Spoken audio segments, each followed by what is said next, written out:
Okay. Bismillahirrahmanirrahim. Okay, assalamu alaikum. My name is Sami Ayoub. I'm a professor at the University of Texas at Austin, and today we are very honored to have Professor Sherman Jackson with us here today for a conversation about his intellectual journey. So first of all, I'd like to thank Murtaza Bidir and ISAM for hosting us here today and being part of the organization of our workshop that will start tomorrow, inshallah. Again, so it's an honor to have such a towering figure, Professor Jackson, to be with us here today. And we're thinking along this title, as you can see on the screen, Thinking Islam in the Western Academy and the Modern World, an Intellectual Journey. So our guest this afternoon is Professor Sherman Jackson. He is a distinguished professor, and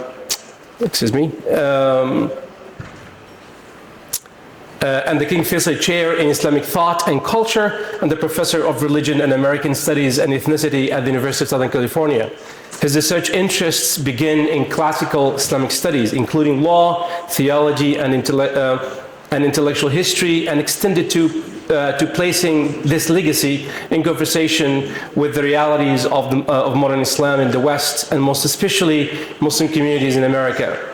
This implicates issues of race, immigration, liberalism, democracy, religion in the modern world, pluralism, constitutionalism, Muslim radicalism, and the related areas of inquiry. Again, all of this is in conversation with the classical and post-classical legacies of Islam. His most recent work that he gave a talk yesterday at ISAR is titled The Islamic Secular. This is a 542 pages book published with the University of Oxford Press in 2024, and I encourage all of you to actually read the book and engage with it. Some of the key works of Professor Jackson that we're going to talk about today are the number that was published recently is the Initiative to Stop Violence, Sadat's Assassins and the Iranification of Political Violence, Sufism for Non-Sufis, Islam and the Problem of Black Suffering, Islamic Law and the State, and the Constitutional Jurisprudence of Shihabuddin al-Qarafi and others. So today in this conversation we're going to have maybe 5 sections. I'm going to ask general questions for Professor Jackson, and then I'm going to ask him to reflect on some of these issues that we're going to cover today. So without further ado, so please join me to welcoming and applauding Professor Jackson. Thank you.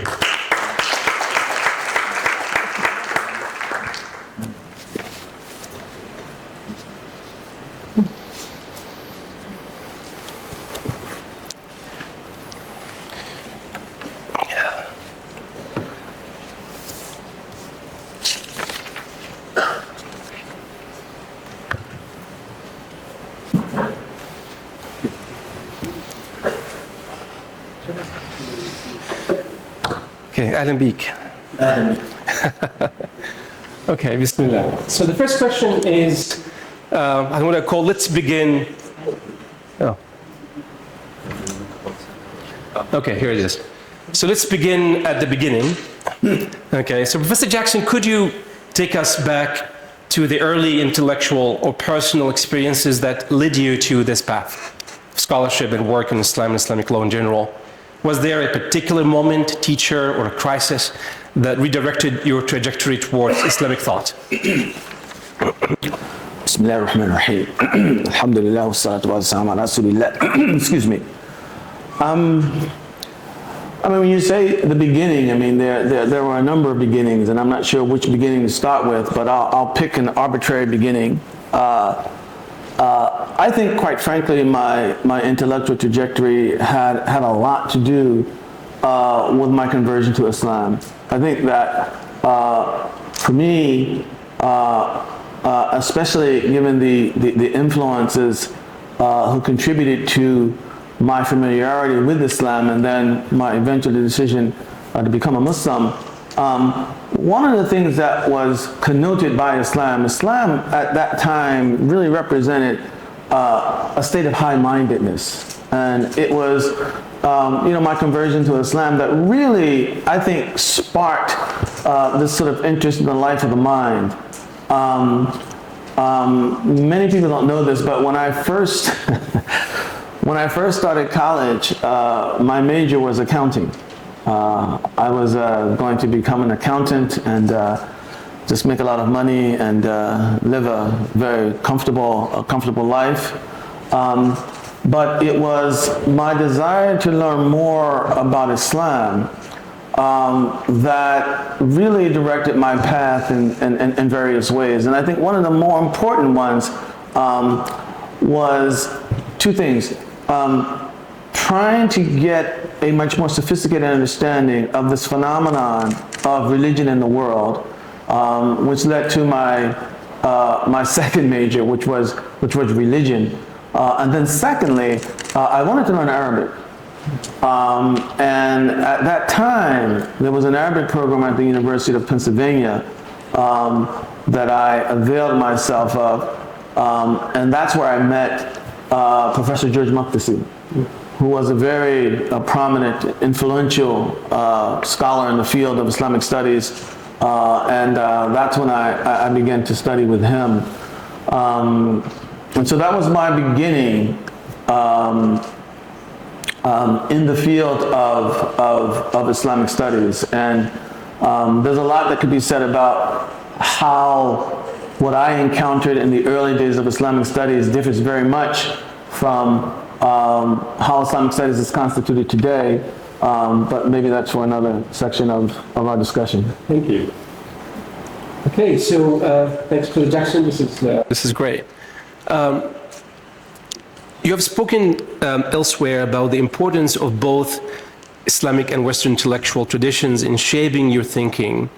Who were these thinkers, be they jurists, theologians, philosophers, or even poets that you kept returning to? What did they teach you about the role of reason, tradition, or power?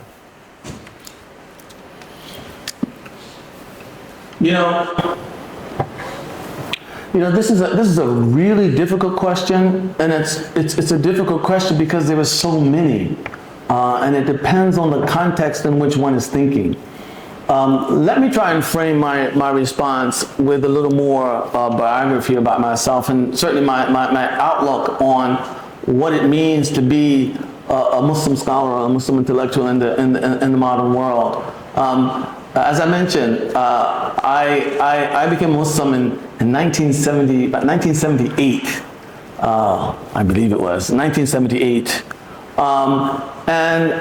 and my conversion was in fact part of a broader phenomenon in America. And many of you may not know this, but America is quite unique in that it is perhaps the only, in fact, it's the only major Western democracy that I know of that has a major contingent of Muslims who are actually natives of the land. They're not immigrants who come from the Muslim world, but actually Americans who were born in America to American parents and grandparents and great-parents, great-grandparents like myself. And that community is the Black American community. Islam among Black Americans, in fact, Black American community is, by most estimations, and these are only estimations because we don't have any really reliable consensus on these issues, but it's a generally accepted fact that the Black American contingent represents the second largest contingent of Muslims in America. And again, these are native-born people who are converts now, and now we're into second and third generation convert families. And so that was part of what also contributed to my intellectual trajectory, because I had to think not only in terms of Islam in a traditional sense, but also in terms of how that tradition could be brought into conversation with the realities of Islam in the communities in which I was living in America, and how that knowledge could contribute to how Islam in the Black community could at one and the same time preserve its integrity and the integrity of its trajectory as a Muslim community in that part of the world, on the one hand, and at the same time not lose, and this is a very big challenge, we'll talk about this I'm assuming a little more, it's a very big challenge, and at the same time avoid the I don't want to call it trap, but the trap of assimilation on the one hand that would corrode or corrupt or distort one's commitment to Islam, while at the same time avoiding alienation from the broader population within America as part of the population that Islam needs to speak to, has to speak to. And so that's a lot of territory. Indeed. So there are a lot of thinkers that that I have encountered, and I tend not, quite frankly, so much to think in terms of thinkers, but probably more in terms of ideas and themes. But if you want some thinkers, I'll name a few. I think that probably number one, Shihab al-Qarafi. He was a Maliki jurist. I wrote my dissertation on him. And in fact, it's one of the things that I tell my graduate students now is something that Judge Maqdisi told me. My dissertation was based on a book by al-Qarafi called كتاب الأحكام في تمييز الفتاوى عن الأحكام وتصرفات القاضي والإمام. And I read that book and didn't understand it. And I read it again, didn't understand it. I had to read that book probably about 7 times. And I remember Professor Maqdisi telling me that, look, these authors are very noble men, and they won't speak to you as long as you're trying to speak to them. And what he was telling me, and he was right, was that I was trying to take all kinds of presuppositions into my reading of al-Qarafi in order to get out of him what I wanted to get out of him rather than what he wanted to say. In other words, I wanted to make him say things that I wanted to hear rather than listen to what he had to say on his own terms. And he told me that, until you shut up and stop trying to impose meanings on him, he won't speak to you. And when you do, he'll start speaking and he won't shut up. And that's proved true. I mean, I still go back to the Qarafi to this day, all kinds of insights, and it's amazing how he's not stopped speaking to me since. I think the other major figure in the Islamic tradition was actually Ibn Taymiyyah.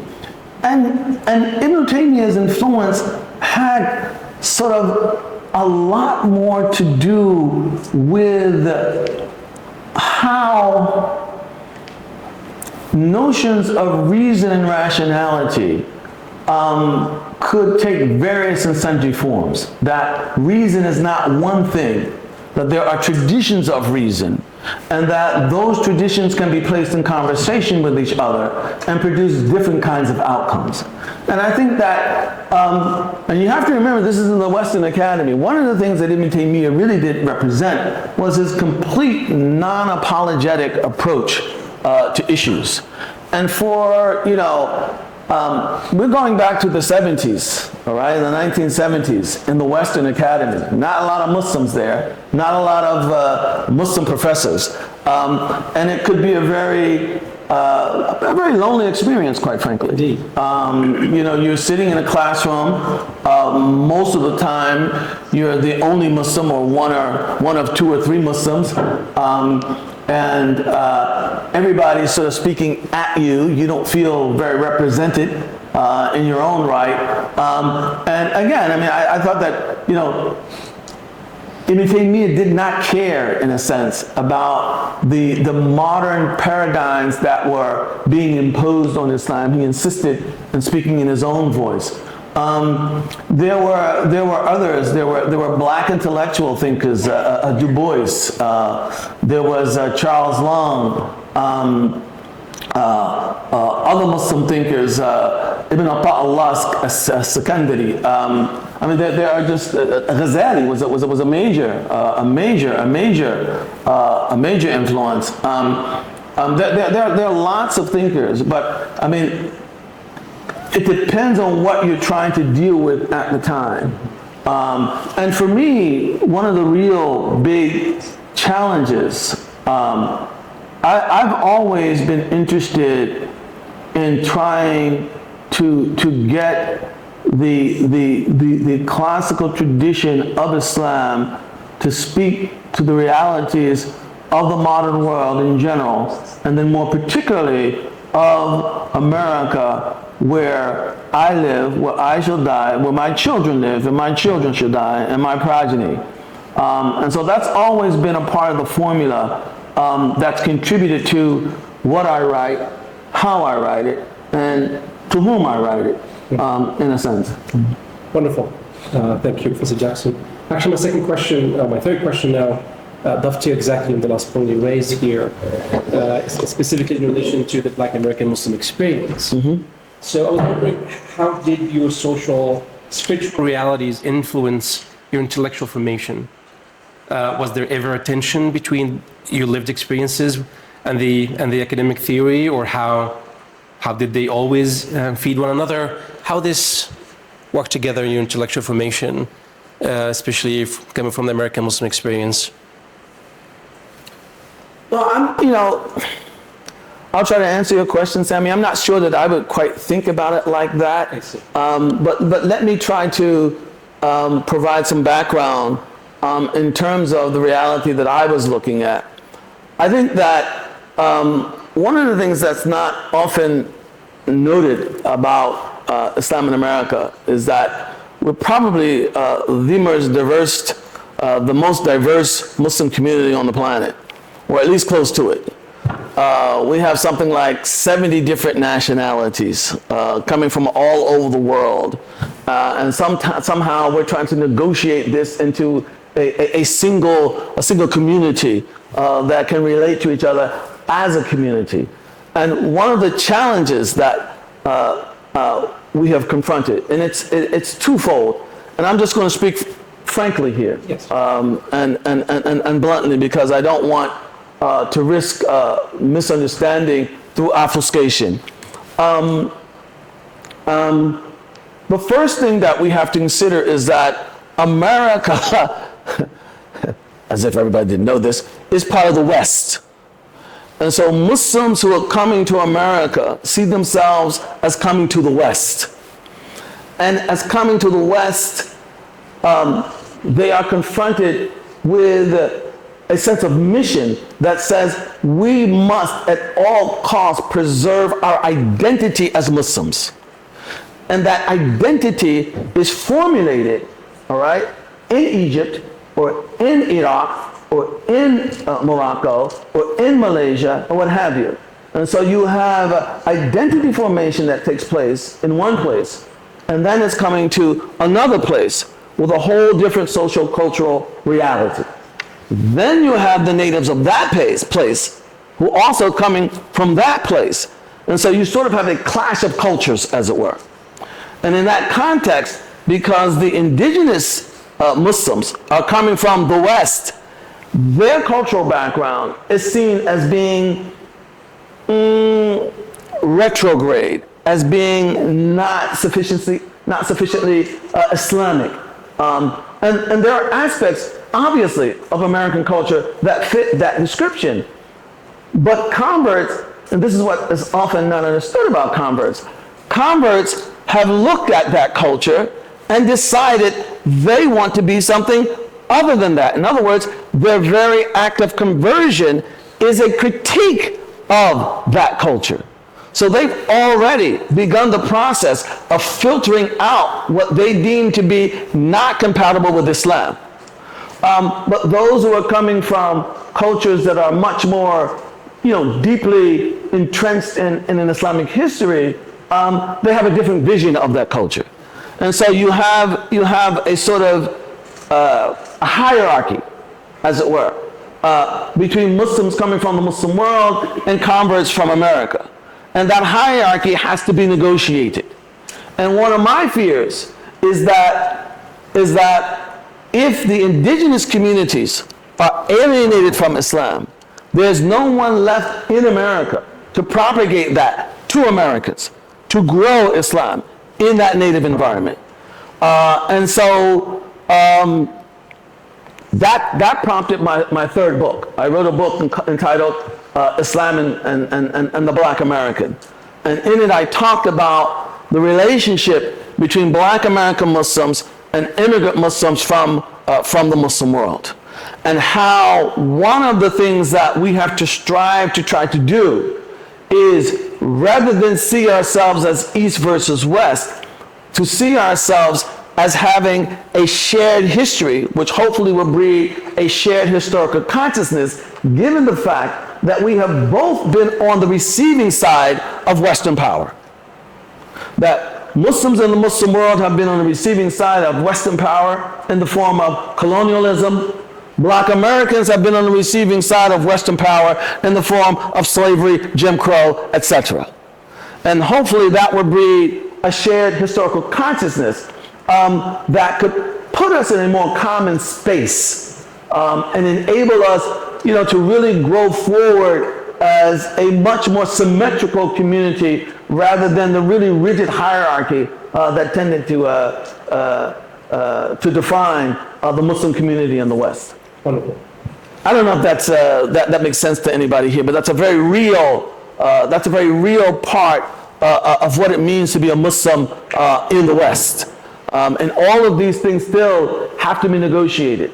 And how Muslims prioritize in America, what issues should be prioritized, and how do we weigh, the interest of Muslims in America versus the interest of Muslims in the Muslim world as a Muslim community in America. And if we're going to deliberate those issues, are all voices going to be heard or just some?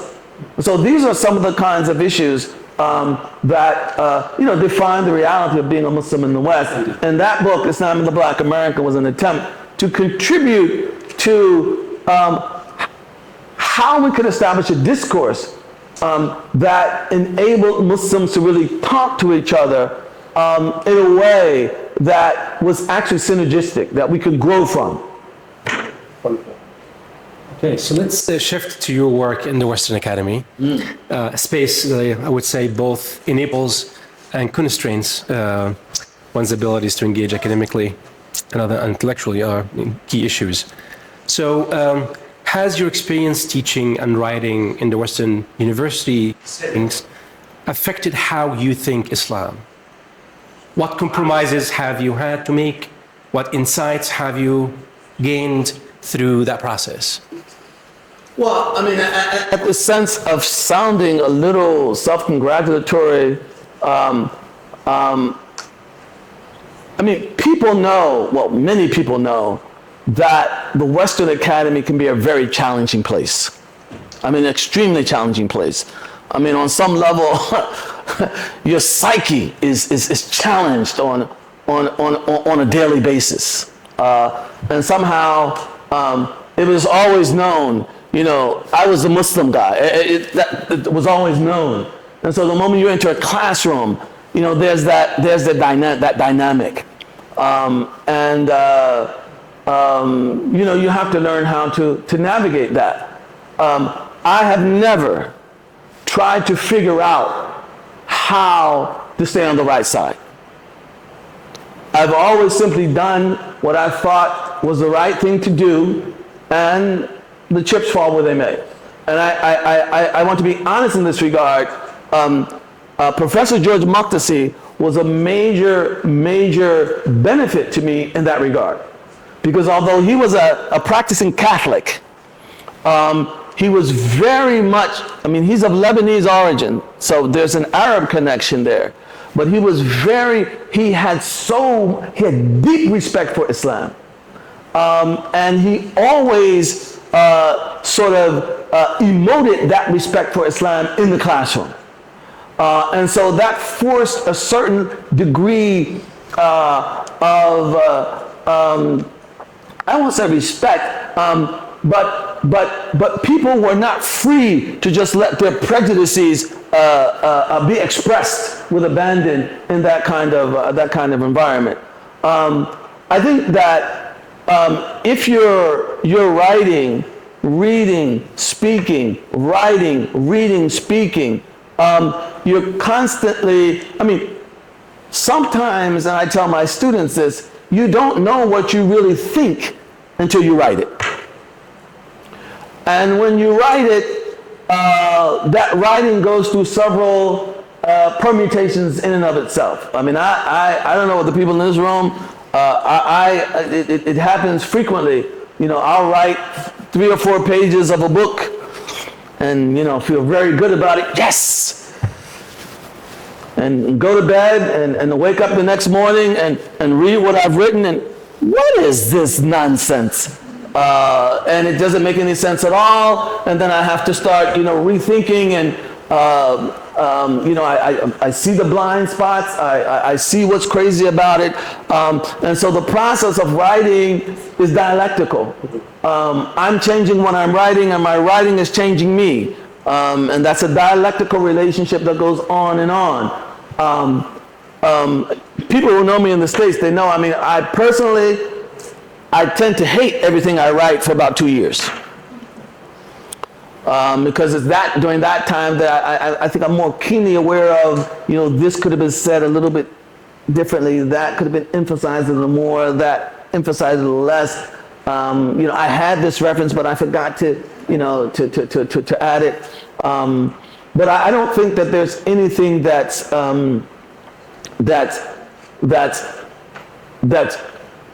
you know, some people go through traumas and things like that. I don't have that. But I do know that, you know, you're a Muslim working in the Western Academy, and all of the intellectual authority in the Western Academy, virtually, belongs to Western scholars. And so, you know, the books you're reading are written by them, the articles you're reading are written predominantly by them. And so, you know, you can internalize the sense that, well, this must be at least basically right. And it can take you years to come into your own perspective where you begin to really think critically about what has been handed down in terms of the standard of the field. And I say it in that way because some students come in and they want to do that from the beginning. They want to critique everybody. Well, you don't know enough to critique everybody. I mean, that's the sophomoric reactionaryism. That's not critique. But over the years, it has occurred to me just how many Western presuppositions have informed the discourse of Islam in the Western Academy. And in that regard, blinded me, and I'm sure many other writers, to things that are in the Arabic sources that are screaming out at you, but you can't see them because the filters that you have been trained to read with won't allow you to see them. And it can take time to really outgrow that. I wrote a book, I think it was published in 1996. I was 3 years old when I wrote it. I'm joking anyway. Islamic Law and the State, the Constitutional Jurisprudence of Shihab al-Qarafi. And I assigned that book to one of my graduate classes. And when my students read the book and we came back to class, you know, on Monday morning, whatever it was, one of my female students asked me, and this was about 2 years ago, she said, Dr. Jackson, didn't you see all these implications for the Islamic secular when you were writing this book on Qarafi? Because one of the things that the Qarafi does is talk about boundaries. All right? And my answer to her was, no, I didn't see them. And I didn't see them because, again, my interpretive prisms at the time would not allow me to see them. All right? And it was only through, you know, the continual practice of reading, critiquing, reading what I write, critiquing what I write, that I come to understand that there's some presuppositions going on there, all right, that are allowing me to see some things and not allowing me to see other things. And I have to be much, much more vigilant about recognizing what those interpretive presuppositions are. And that's really where I am now. Wonderful. Okay, thank you. Thanks so much. This also dovetailed to my question, still in the context of your, in your work in the Western Academy. You have this provocative line you once used that you said that scholars. Wait a minute. Is it a safe line? Yeah, safe line. Said. It's a provocative. He said that scholars must protect Islam from Muslims and Muslims from Islam. Could you unpack this for us? When did I say that? I have to look this up. Yeah, please. Look that up. Particularly in relation to your academic work. Well, I'm not. I mean, I'd have to see that statement, and I'd have to see. Well, no, I'd have to see the context. But I will say this. Look, the challenge that we academics often confront is that we read all kinds of things, and we are familiar with all kinds of works that the average Muslim perhaps doesn't even know exists. And so when we read these things and we articulate ideas that come out of those works, those ideas can sound very alien, very foreign to many average Muslims. And so on the one hand, we have to find ways to resist the pressure to dummy down Islam or to abandon what we come to know from the works that we read. And at the same time, we have to protect our community in terms of their psyche and how they're brought to be able to accommodate the knowledge that we're producing. Instead of taking that knowledge and hammering them over the head and potentially dislocating their Islam for them. And I'm very sensitive to that personally. While at the same time, we have to continue to dig ever deeper into that tradition and raise it ever higher, bring it into conversation with the realities of the modern world. Because one of the things that I believe that Muslims sorely lack in the modern world is intellectual authority. I mean, you think, when I say intellectual authority, if you go and you give a lecture and you mention Aristotle, well, everybody thinks you're smart. From 3,000 years ago. But if you mention Abu Hanifa, and I'm talking in the Western context, if you mention Abu Hanifa or Al-Ghazali, well, you're pastist. You're reactionary, right? And that is a function of the limited intellectual authority that Islam as a tradition enjoys in the modern world. And I think it's part of our job to reinstate to establish the intellectual authority of Islam in the world, whereby people come to understand that it is beneficial, it is appropriate to consider what the Muslims have to say on every important defining issue of the day, because they have proved that their intellectual efforts, all right, contribute positively, handsomely, and synergistically to the public discourse in the world. Fantastic. So my question exactly on this area, this brings me to maybe the most contested grounds, tradition. So in your writing, you make an important distinction between tradition and traditionalism. Could you help us to understand the difference and why it matters for contemporary Islamic discourse? Well, I mean, traditionalism is a technical term. I mean, that traditionalism generally applies to those who some people today would call Atharis or people like that. Tradition is the transgenerational conversation about the meaning, the practice, and the value of Islam in the world. Those are two very different things. And you don't have to be a traditionalist to participate in that conversation. Indeed. Okay, so let's look ahead, okay, but also reflect back. So as you reflect on your career thus far, what do you see as your most important intellectual contribution or intervention in the field? This is going to sound overly humble, but I don't even think in those terms. I don't think in terms of what's my biggest accomplishment. what I really think in terms of is, am I any closer to, look, let me put it this way. I hope, and this is what I see as the role of Muslim intellectuals and scholars in the Western Academy at this stage. I don't think that the change that we want to see will happen in my lifetime. And I think that we as Muslim intellectuals have to learn to think transgenerationally. That is to say that just because it doesn't happen in my time, I should not rush and take shortcuts in order to try to make it happen when it can't happen in my lifetime.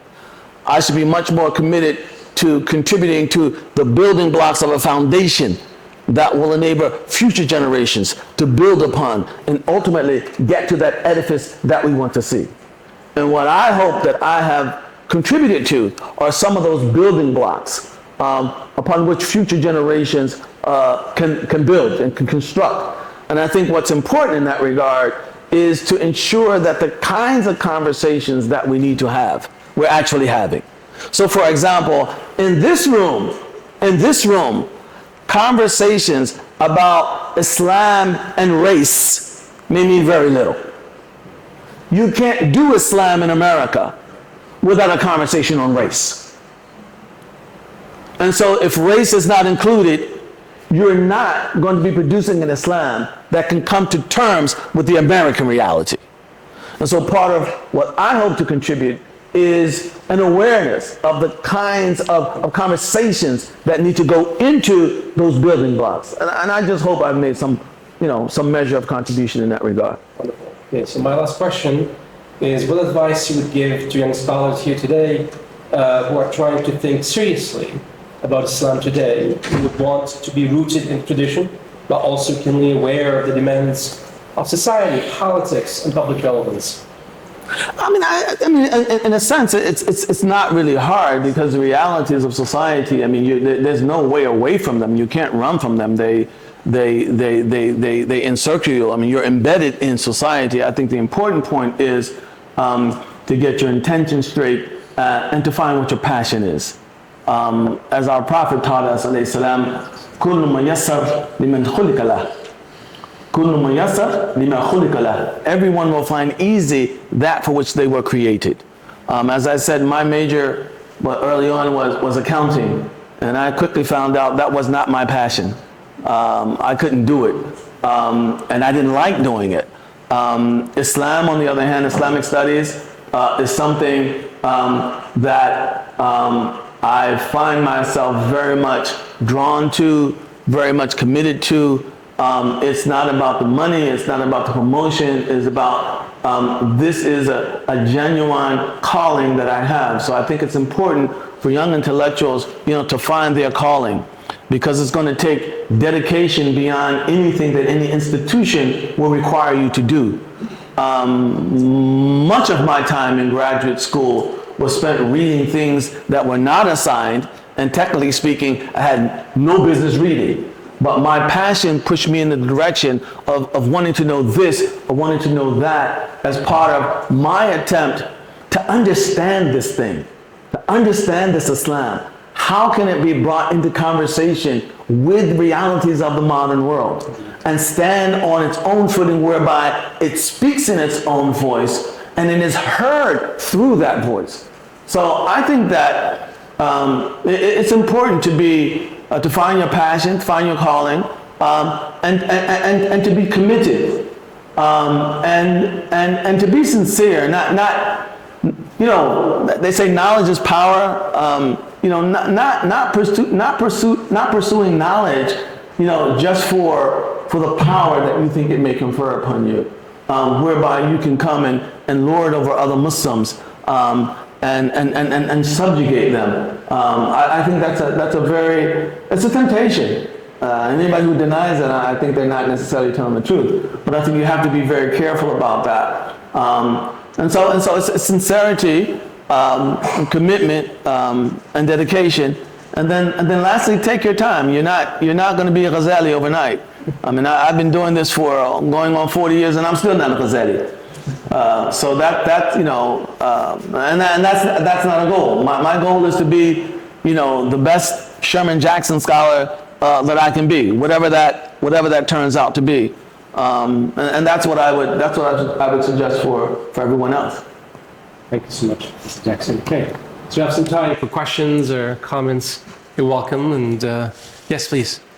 Just say your name and then directly ask a question. Thank you. Thank you, Professor. This was quite eye-opening. I'm Uğur Özdemir from University of Edinburgh. I'm a political scientist there.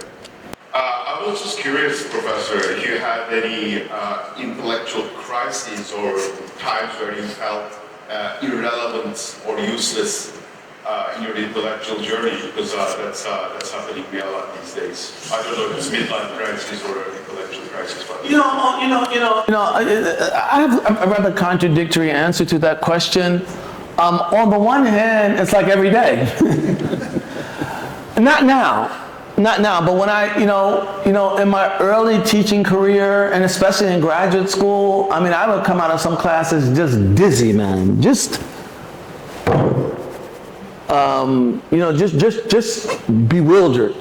And that would happen.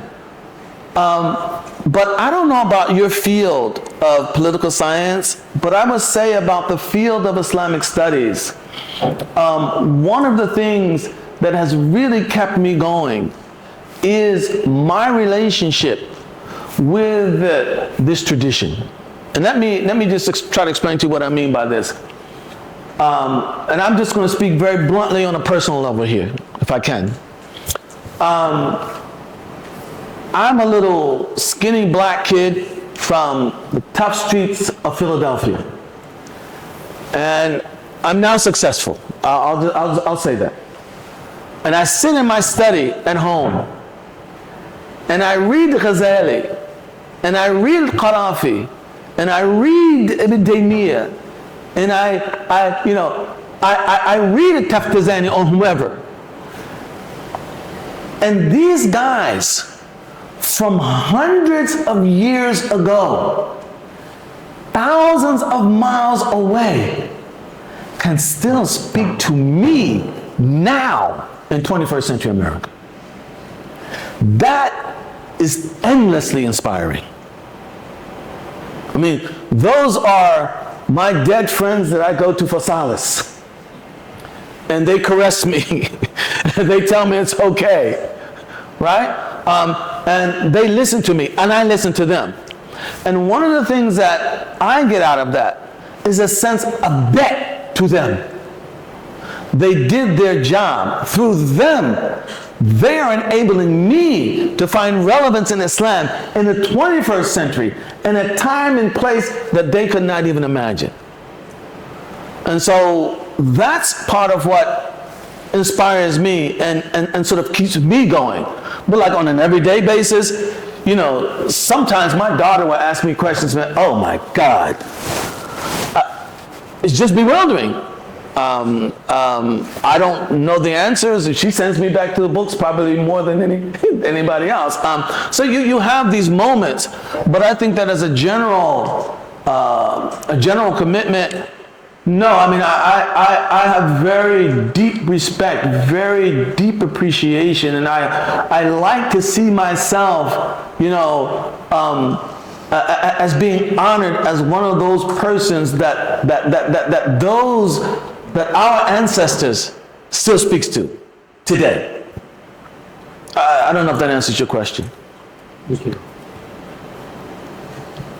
Yes, please.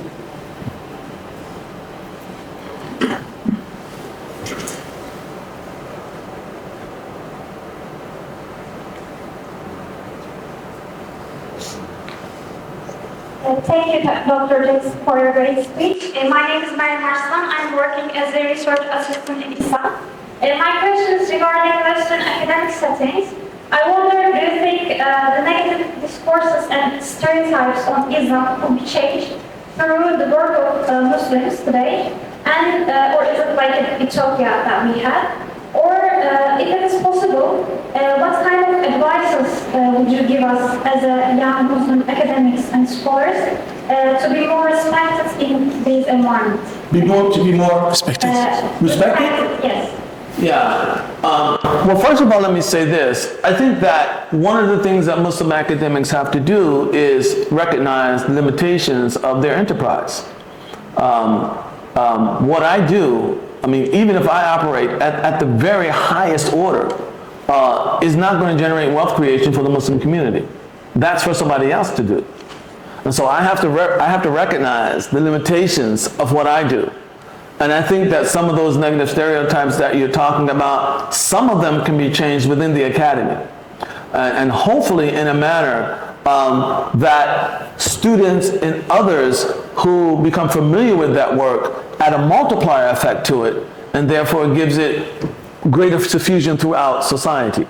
But I think a lot of the work with regard to the stereotypes about Islam, etc., is done not necessarily solely on the intellectual level, all right, but also on the cultural level.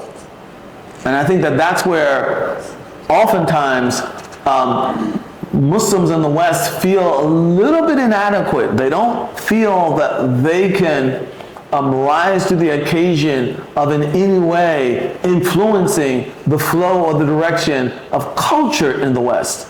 I happen to think that that's not the case. In fact, I know that's not the case. And I think that that's one of the areas in which Muslims have to be, I think, both more active, but both more aware of what they're doing. And here's where the conversation between cultural creation or cultural creators and scholars becomes very important. Because you want to have the parameters in which, I mean, that cultural creation is taking place being preserved, but also it's the cultural creators who create culture, not the scholars. Very few cultures are, in my estimation, are created by scholars. Thank you. Questions? One more question or two. Yes, thank you. I'm Anina Cambridge, and I'm a graduate student of Civilization Studies with a background in theology. I have a specific interest in the way religion is studied at modern universities, and I guess my question is related to that. You mentioned there are frameworks that essentially Muslims kind of like have to break through in order to be able to read works that are more relevant to our scholarship and our tradition. I guess my question would be, to what extent is actually our tradition welcomed in Western academia? Because we see this shift even with Christianity, which is more, I guess, close on to the original, more linked to the establishment of universities in general. So if we have Christianity that actually had to sacrifice some of its values for the sake of progressive intellectual work, what's the place of Islam in that environment, and is there any place in Islam for actual thought without kind of like adjusting it to what can be said and what can be studied?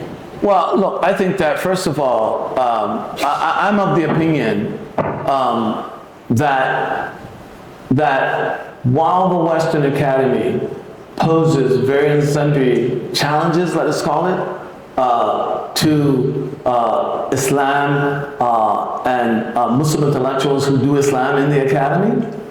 I also think, however, that it would be disastrous for Islamic studies to disappear from the Western Academy.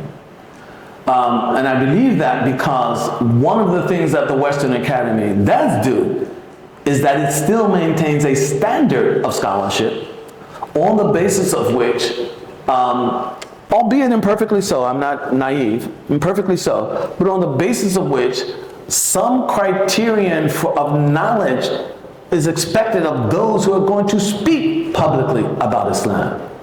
And without those standards, you will get, I mean, the most biased, bigoted, politically motivated people speaking about Islam and being believed, and there being no academic standard to which those people can be held. And in that regard, I think we need not to withdraw from the academy, but we need more Muslims in the academy. Because more Muslims in the academy, I think, provide for the opportunity of that Muslim voice to become more normalized within the academy. Now, when you talk about You said feeling not accepted? Feeling not accepted? In terms of Islam? Yeah. My question is more like the fact is that for Islam to be kind of like accepted in these environments, we see a notion that it has to be somewhat adjusted to. Yeah, but I think I get your point now. But I think that, look, and I'm just going to speak honestly here. I think that might be a challenge from the time you get your degree to the time that you get tenure in the Western Academy.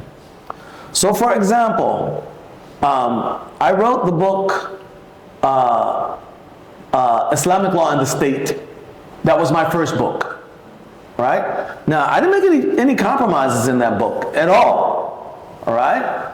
But it was more of an academic work than it was a work that spoke to issues beyond the academy, all right? In 2005, however, I wrote Islam and the Black American, which was addressing issues of race, American power, religion, all kinds of things. Immigration, yeah. Immigration. Look, I could not have written that book before I was tenured. And had I written that book, which was a great book, I think, all right, I would not have gotten tenure. And so I advise young scholars not to compromise your principles, but to be wise and judicious in terms of how you go about publishing. Because publishing is still, I mean, you're in a union, and there's certain union dues that have to be paid. But once those dues are paid, I have nothing to fear now in the academy. The most they can do now is not like me.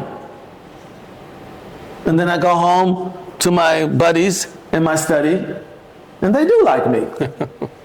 I'm half joking, but what I'm saying is that I don't have anything to fear in terms of being accepted or not accepted. As a Muslim, if my arguments are weak, then they will be critiqued. And that should be welcomed, because I should want my arguments to be as strong as they can be. But in terms of, can I write about this as opposed to that, I don't have any fears in that regard now. And that's what the whole point of tenure is supposed to be. And I think that, this is probably the wrong audience, probably I should be speaking to Muslims in America. I think we need more support for Muslim academics in the academy, because the academy still does shape aspects of society. If that were not the case, what's going on in America right now would not be going on. There are attacks on the academy. And why? Because it is known that the academy has impact on society. I don't know if that answers your question. This is great. Would you mind if I just follow up? Sure. Question? Sorry. In terms of that choosing and being smart about expressing opinions or dealing with academia as a Muslim, navigating the journey, does it still mean that we somehow have to work within these frameworks that are actually imposed by Western academia, and we're just trying to kind of like salvage what's there to salvage instead of actually producing? No, but I think we have to be careful about, look, Western academia is not one thing. In fact, the West is not one thing. And I think that sometimes we exaggerate. I mean, I have read Western, let me put it to you this way. On some level, some of the most profound critiques of white supremacy that I have ever read have been by white Westerners. The West is not just one thing. What we tend to equate with the West are the voices of the narrative within the West that won. But there are all kinds of Western counter-narratives, all right? And so there are Westerners who are launching critiques that may be similar to the critique that you want to launch. You might not know about them because they might not be part of the canon in your field. And so you have to go and find them. which is something that I've tended to do. One of the things that I've chided my graduate students about, when it comes to Western scholars, okay, you know who Foucault is, you know who Kant is, you know who else? You know all these secular Western scholars. All right? Do you know who Haman is? No. Do you know who Jacobi is? No. Do you know who, even Reinhold Niebuhr, have you ever read? These religious scholars, these anti-enlightenment scholars, you don't even know who they are. And so part of the problem is that Islam in the Western Academy is always being placed in conversation with scholars who are anti-religious or perhaps not completely comfortable with religion claiming a public space. But there are other scholars who are critical of that position. And so I think, it's up to you, to find where that is. Now, I want to say that the system is not perfect, but the system works. Look, the reason I couldn't write Islam and the Black American before I had tenure, because it crossed too many boundaries. In other words, when I wrote that book, I was at the University of Michigan in the Department of Near Eastern Studies. That department has its canon and its criteria.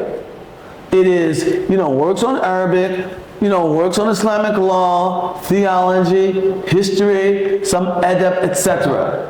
There's nothing in that discipline that's specifically about race or about American studies, all right? And so the problem with it crossed anthropological boundaries, sociological boundaries, and Islamic studies boundaries. And in that regard, no tenure committee would have given me tenure. Because it was too all over the place in terms of its disciplines. So that's the kind of care that I'm talking about. I mean, the book was a good book. And sometimes to do what you might want to do, certainly to do what I want to do, you have to cross disciplines. Because the field of Islamic studies does not necessarily deal with all the things that you want to deal with. So that's all I mean in terms of being careful to make sure you get tenure. And I advise all these young scholars, don't play around, get tenure. That's a lifetime of job security, and then you can contribute in meaningful ways. Because part of what's needed to be a good scholar is the leisure to read, write, and change your mind. You can't do that when you're in a tenure clock. You only have 5 years. Once you get tenure, you can be much more circumspect. You can be much more careful. You can read much more widely. You can do what you really want to do. And that's why it's important for you to get that. That's my advice to young scholars. Thank you. There's a question here. Can you get the mic, please? Nazif. I hope I answered your question, sister. Or at least a little.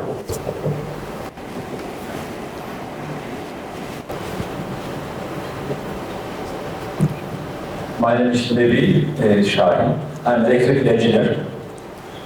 I studied electrical engineering in university. I'm retired, but not tired, alhamdulillah. Alhamdulillah. I look forward. Thank you very much. Modern world and modern sciences generally trying to propagate evolutionism, especially in the West. Trying to Evolution. And is there any challenge for the use of Muslims in the West due to modern sciences? Since modern sciences are secular, and secular sciences are not trying to accept the existence of Allah subhanahu wa ta'ala, and they are trying to explain everything with the causes, with casualties. Is there a challenge for the Muslim youth, especially in the West?